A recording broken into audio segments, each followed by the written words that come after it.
Okay, we are going live right now, right inside the member of the big court. We are here.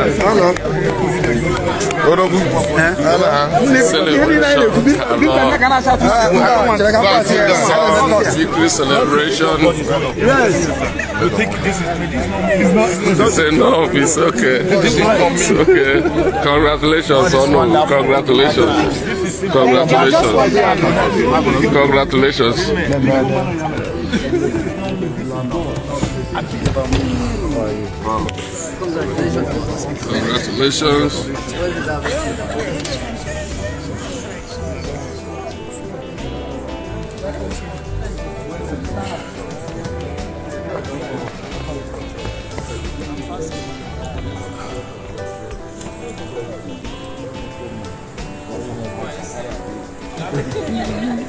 Those are when we're grown up, we used to call the Sahara.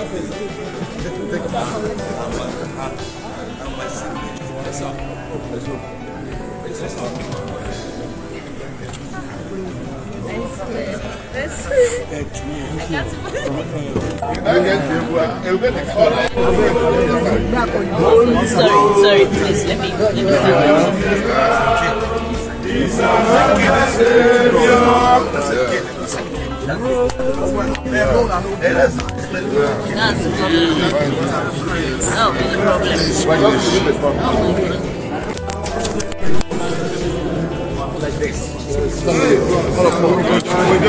John, how is this now? Sorry. We signed on the benevolent present. Amen. The same yesterday, today, tomorrow, and forever. Amen. The Alpha and Omega. Amen. The beginning and the end. Amen. The first and the last. Amen. The unmoved mover. Amen. The uncaused cause. He who decides and no one can say no. Once he opens the door, no one can lock it. I thank you, Lord. I thank you, God. I give you all the thanks and glory. A full adoration. Amen. Now and forever. Amen. Amen. Thank you, Jesus. Thank you, Jesus. For getting Nnamdi Kanu out. There will be peace in Nigeria. There will be peace in Igbo land. Among the Indigos, among the allied Igbos, by the grace of God. Other ethnic groups in Nigeria, we have some breathing space. And Nigeria belongs to all of us. God bless this court. God bless the judiciary. God bless their judgment. In the mighty name of Jesus. So, sir, can we get your reaction to the judgment of the court? You saw my reaction already. That's my reaction. Yes, can you talk to Nigerians about as the to judgment? what happened today, it is one of those things that you can say is ineffable. It is indescribable. It is only God that can fathom it, because its depth and breadth, its plenitude and amplitude are too wide, too complex for any human understanding. Nnamdi Kanu was today discharged of all the remaining 7 count charge, which 7 counts. Based on that, we appealed on behalf of Nnamdi Kanu that the lower court was wrong. There was one fundamental issue on which the court today anchored this judgment, this intermediate court. And that is that the lower court never evaluated the mountain of evidence placed before it regarding the forceful capture, kidnap, torture, and extraordinary rendition of Nnamdi Kanu from Kenya back to Nigeria on the 26th of June, 2021. The lower court glossed over it. We placed this before the lower court in more than 10 paragraphs of solid materials to show the circumstances under which Nnamdi Kanu was forcibly abducted, kidnapped, blindfolded, tortured, and then rendered back to Nigeria. Extrajudicially, extra-legally, against the laws of Kenya, against the laws of Nigeria, against all international instruments dealing with extradition, including various sections of the Extradition Act of Nigeria, including Section 15. They violated them. They brought Nnamdi Kanu to face a 4-count charge that was still pending, contrary and against what we call the doctrine of specialty, which is that when you bring back a fugitive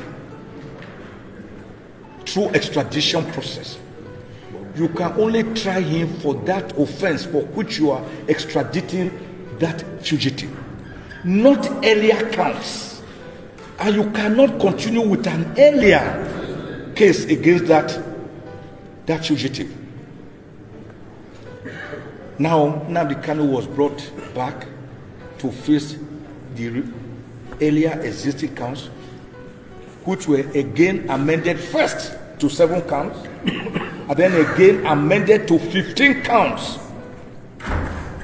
And I went to court. We went to court, challenging the entire counts for being bad, for not following due process of law because the court had no jurisdiction to try Nnamdi Kanu. The lower court agreed with us, struck out 8 of the 15 counts, but retained 7.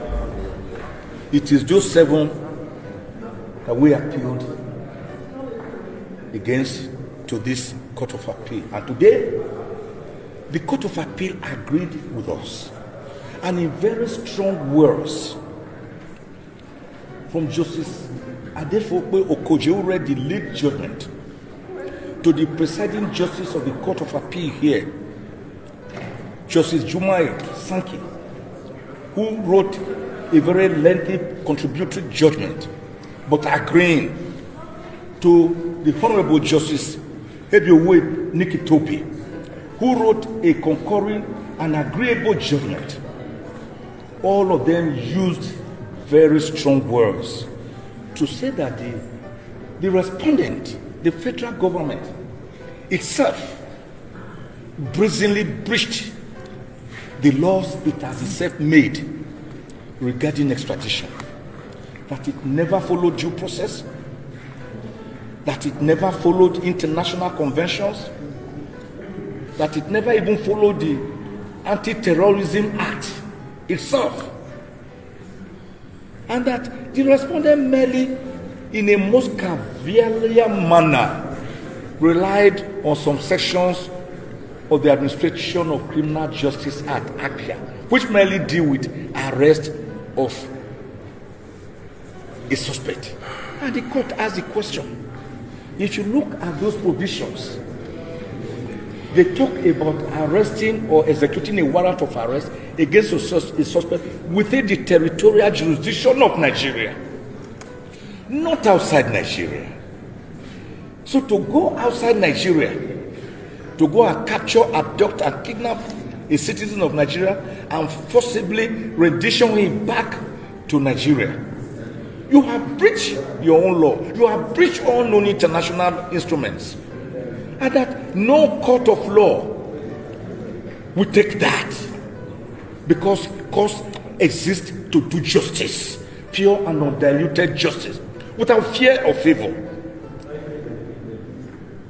without ill will or malice.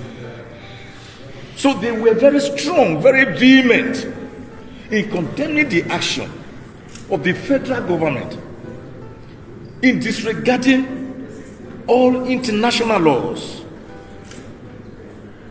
the African Charter on Human and People's Rights, the UN Charter, and various conventions, enforcibly kidnapping and rendering Nnamdi Kanu back to Nigeria in a most horrific manner.